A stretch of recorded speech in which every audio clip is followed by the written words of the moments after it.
Let's take a moment and talk about Superman and his thoughts on taking a life.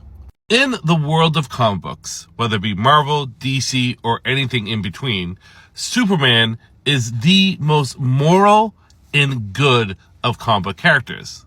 Because of this, you would think Superman would have a strict no-kill rule, that he would not take a life under any circumstances. But this is not necessarily the case. If we look at the Trinity, Batman, Superman, and Wonder Woman, they all have different opinions when it comes down to killing.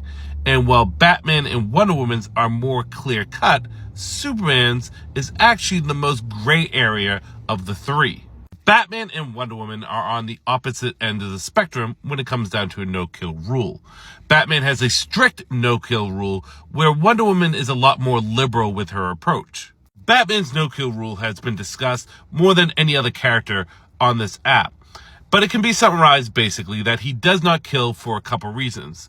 One, because of the teachings of his parents, that if you can save a life, you should save a life, and that you don't know what someone will do with the gift of life. People can always be redeemed. On top of that, Batman always has the fear of what he would become. If he crossed that line, there may be no coming back. Wonder Woman, on the other hand, has no problem taking a life of an individual she deems as too much of a threat. She is a warrior, and while she does not enjoy taking a life in any way, shape, or form, she doesn't lose sleep over it. Wonder Woman, at least in this aspect, sees things more black and white than Batman and Superman does. But Superman is a lot more complex than both Batman and Wonder Woman. There's a lot more gray area when it comes down to his opinion on taking a life. Because despite being the most moral and good of superheroes, Superman has taken life on more than one occasion. And today we're going to be talking about 3 of those occasions and how they are different and how they have affected Superman differently. The first time Superman has taken a life was with Pocket Universe General Zod. Don't be confused by the name. It's not the actual General Zod, but a pocket universe that was created by Time Trapper to kind of rectify the continuity changes that happened post-crisis with the Legion of Superheroes. The fact that Superman at that time did not have his history as Superboy is really not worth getting into. But in this story, General Zod was deemed so much of a threat that Superman's other options, such as the Phantom Zone, imprisonment, or anything along those lines, were not enough. Superman sees himself as a representative of law and justice on Earth.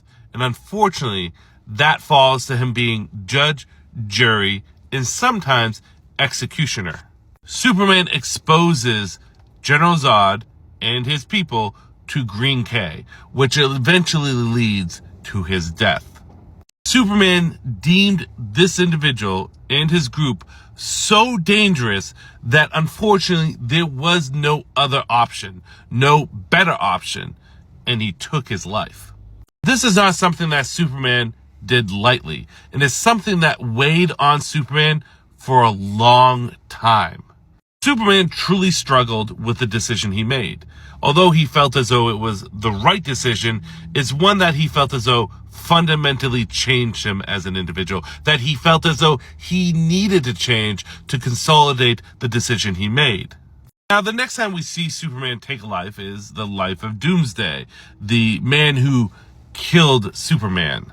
Now, you could probably rectify in your head that this is a lot easier for Superman to deal with because Doomsday, at least here, is a mindless, chaotic beast, a soulless monster with the intent to destroy everything. But the difference between this and what Superman did with Pocket Universe General Zod is that Superman thought out his plan with General Zod. He made the conscious decision that that route was the best route of any route that could be taken. As opposed to with Doomsday, there was no choice. The choice was taken from Clark. There was no other option that he could have taken other than to fight the beast to a standstill to the death. So while this is still Superman killing, it's a lot different than with General Zod because of the thought process that was put behind it. And also Superman died here, although he didn't.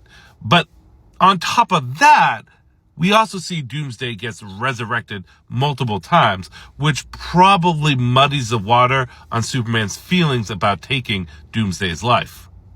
Which then brings us to the next instance in which Superman has killed, and that was in The Return of Superman, him coming back from his supposed death. And there was a lot of things that were lingering, the biggest thing being Cyborg Superman. Cyborg Superman, real name Hank Henshaw, is a heinous individual who has committed atrocities. He's killed millions upon millions of people, similar to Pocket Universe General Zod. And Superman's approach with Hank Henshaw has shades of both of his approaches with Pocket Universe General Zod and Doomsday.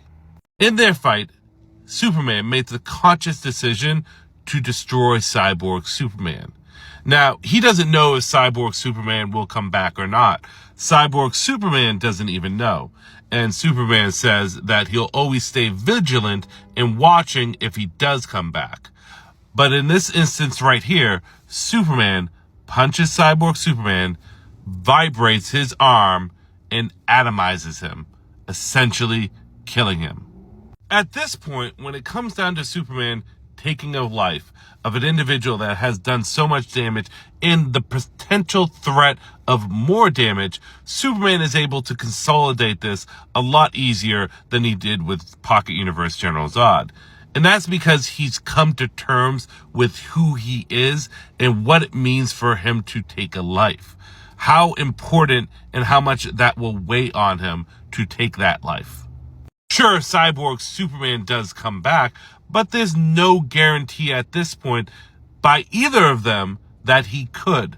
So at this moment, Superman was under the perception that he was essentially ending his life.